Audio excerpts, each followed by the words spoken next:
Hello everybody and welcome back to RainBro Crafts. My name is Colton and today I will be showing you how we make our Pleather Daddy Soap, but this is the Pride edition. So you may have seen us making Pleather Daddy in a previous video. I'll put the card up in the corner there. This one, the design's a little bit different and the collection that it's part of is also a little bit different since it is for our Pride season. We also, as of posting this, have made our Butch Queen soap, card up in the corner as well. And then not released yet, we have a Taste the RainBro soap, which is Skittles scented. And we do have a one that's upcoming. We just filmed it the other day and it is a floral scent called Pillow Princess.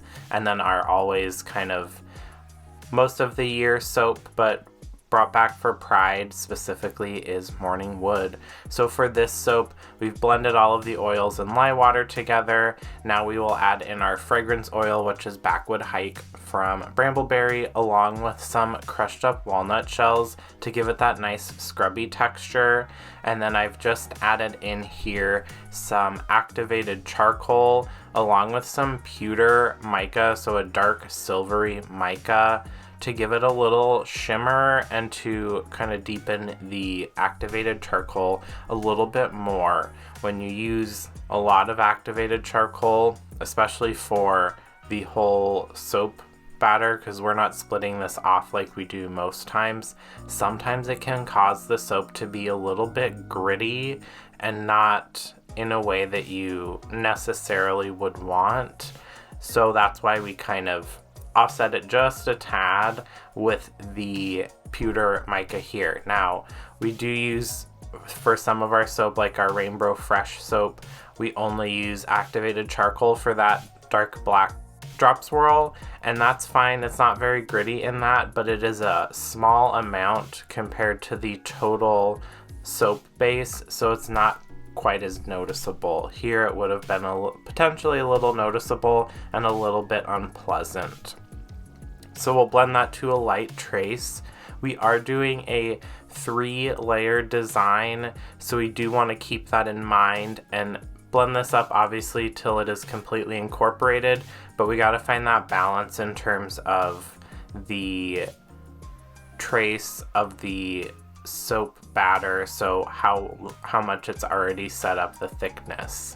We are kind of doing a, like I said, a 3-level design here. So I poured that off. I did wait maybe 30 seconds for it to hold a little bit of a shape.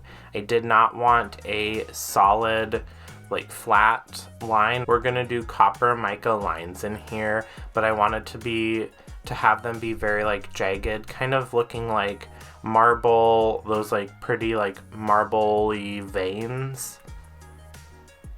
So we're just doing a spoon push to get that effect, not paying too much attention to the spacing or anything like that really. And then in a little tea strainer, we just have some of our favorite mica. It's a copper mica, and just doing a thin but solid layer on the top of this soap. One thing to note when you do a mica line, you can't use too much mica or it might cause the soap to not adhere to itself, and then you could get bars that break in like half or in thirds. But as long as you do a nice smooth line, you should be all right. And then the other thing with a mica line, especially if you're doing it in the middle of soap, is that the soap batter has to be set up enough so when you're pouring the top layer like I just did here, it doesn't push down, the soap batter doesn't push down through the mica line and kind of ruin that hard work that you just did. So we've poured the second layer here, and now I'm doing spoon pushes, but on the opposite side, and then we'll go back through, basically rinse and repeat with the copper mica line here again. You can kind of see maybe on your camera little like glittery bits floating around, and that's the mica. It floats around when you're doing this sort of a technique. We do have the ventilator fan on, we have an air purifier on, we have our back sliding screen door open, or the screen door's closed, the back door's open. We have the door or the windows in the living room as well to kind of help with ventilation. We'll scrape out the remainder of this soap batter because we are done with it after this, and I just want to do a kind of smooth it just a little bit, and then we are going to be putting on some mica called Gold Enigma. This is a new mica we just got in, and it's kind of white, which that's what it looks like on the video, but it actually has a gold shift, and it's really hard to see on camera, but you can see it really well in person, and it's just a really pretty mica. It works really well on bath bombs, or if you like sprinkle it on the top of things, when the mic is like dry, basically. It really has a cool golden shift that it adds to anything. I wanted this, like I said, to kind of look a little bit, oh, Cinder just came into the frame there. She's not supposed to come into the soap making room. She must have been naughty while I was filming this, but anyways, the Gold Enigma mica and the design, we wanted it to look like a marble or granite or something like that, which was our inspiration.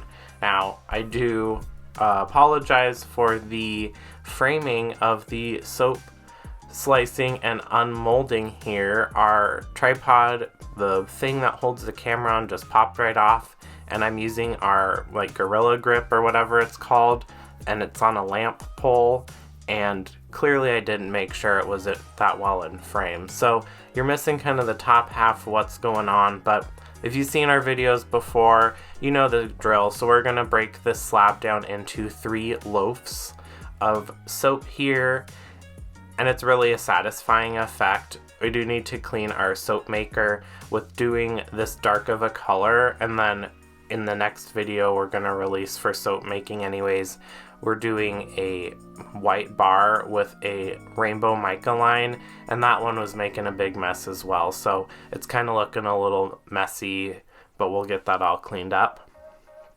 We'll use our new soap slicer, I think her name's Dorothy, I think that's what we've settled on, to slice up this soap, and we'll speed up the process a little bit.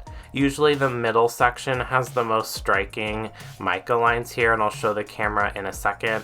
They're so pretty. It looks great. It's one of our favorite effects, and if you're fans of us and you've seen us in person or even in videos, you've probably seen us do this technique quite a lot. It's kind of one of our like go-to ones that we do.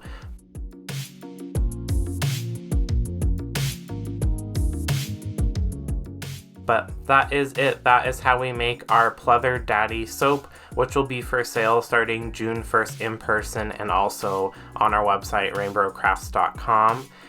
If you would like to support the channel, we have a subscription service. You can get discounts, you can get monthly soap sent directly to you, and shout outs at the end of videos. Thanks for all of our supporters here. Thanks for watching. Don't forget to like and subscribe if you want to see what RainBro Crafts comes up with next. Bye.